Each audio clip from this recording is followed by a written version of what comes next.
আজকে আমি আপনাদের সামনে একজন লাশবাহী অ্যাম্বুলেন্স চালকের সাথে যে ঘটনা ঘটেছে সেই ঘটনা আপনাদের মাঝে শেয়ার করব। লাশবাহী গাড়ির চালক বলেছেন ঘটনাটি, তিনি যেরকম ভাবে বলেছেন আমি সেই রকম ভাবেই আপনাদের সাথে শেয়ার করছি। একদিন 999-এ কল আসে, তাই আমি নিজেই যাই লাশটি নিতে। সেখানে গিয়ে দেখি উনি স্ট্রোক করে মারা গেছেন। যেখানে লোকটি মারা গিয়েছিল সেখানে তার আপন বলতে কেউ ছিল না। তো আশেপাশের লোকজন বলল তাকে তার গ্রামের বাড়িতে নিয়ে যেতে। আমি বললাম আপনারা সবাই মিলে লাশটাকে গোসল করিয়ে দিন, কারণ লাশকে যখন গোসল ছাড়া নিয়ে যাবো তখন বিভিন্ন ধরনের সমস্যা হতে পারে। গ্রাম থেকে ওনার ছেলেরা ফোন দিয়ে বললো যে ওনার গোসল গ্রামে নিয়ে করাবেন।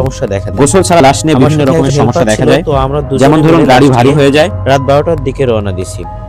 তো রওনা দেওয়ার পর আমরা খাওয়া দাওয়া সেরে নিছি এবং গাড়িতে গ্যাস নিয়ে নিছি। কিছু দূর যাওয়ার পর প্রায় 50 কিলোমিটার রাস্তা একদম ফাঁকা, কোনো ঘর বাড়ি নাই। গাড়িতে আমরা দুজন আর পেছনে আসে লাশ। আমরা ওয়াশ ছেড়ে দিলাম, ওয়াশ ছাড়ার ব্যবস্থা আছে। কিছু দূর যাওয়ার পর আমরা ভাঙ্গা রাস্তা দেখলাম এবং ভাঙ্গা রাস্তা পার হওয়ার পর আমাদের রানিং গাড়িটা বন্ধ হয়ে গেছে। গাড়িটা কিন্তু নতুন। তো আমরা দুজনেই প্রথমে পেছনে তাকাইছি, দেখলাম লাশ ঠিক আছে কিনা। দেখলাম না, লাশ ঠিক আছে। তারপর আমরা স্মোকিং করলাম, কারণ আমাদের স্মোক করার একটা অভ্যাস রয়েছে। এরপর 10 কিলোমিটার যাওয়ার পর আমাদের চোখে ঘুম ভাব চলে আসে, তাই আমরা ভিপ সাউন্ডটা বেড়ে দিলাম। ভিপ সাউন্ডটা দেওয়ার সাথে সাথে লাশটা আমাদের পেছনের সিটে চলে আসে, স্টেশন থেকে আমাদের পেছনে। আমরা এটা প্রথমে বুঝতে পারিনি। তো আমার হেল্পার বলতে যে ভাই আমরা একটা চা খাই। ওখানে চা খেয়ে আমরা রওনা দিলাম। 2 কিলো যাওয়ার পর আমি মনে করছি পেছনের লাইট দিয়ে আমি স্ট্রেচার দিকে তাকাইছি, তো লাশ নাই। হঠাৎ করে আমার শরীরে ঘাম, অস্থিরতা শুরু হয়ে গেছে। যদি এমন পরিস্থিতি কারোর সাথে হয় তাহলে কে বা না ভয় পাবে। তো আমি গাড়িটা দাঁড় করাইলাম যে লাশ কোথায় গেল। দাঁড়ানোর পর রাস্তার এক সাইড দিয়ে একটা রিক্সা চালক যাচ্ছিল। সে জিজ্ঞাসা করলো যে ভাই তোমাদের কি হয়েছে। তাকে আমি বললাম ভাই আমাদের কিছু হয়নি, আমাদের গাড়ির একটু প্রবলেম হয়েছে, আমরা সেটাই দেখছি।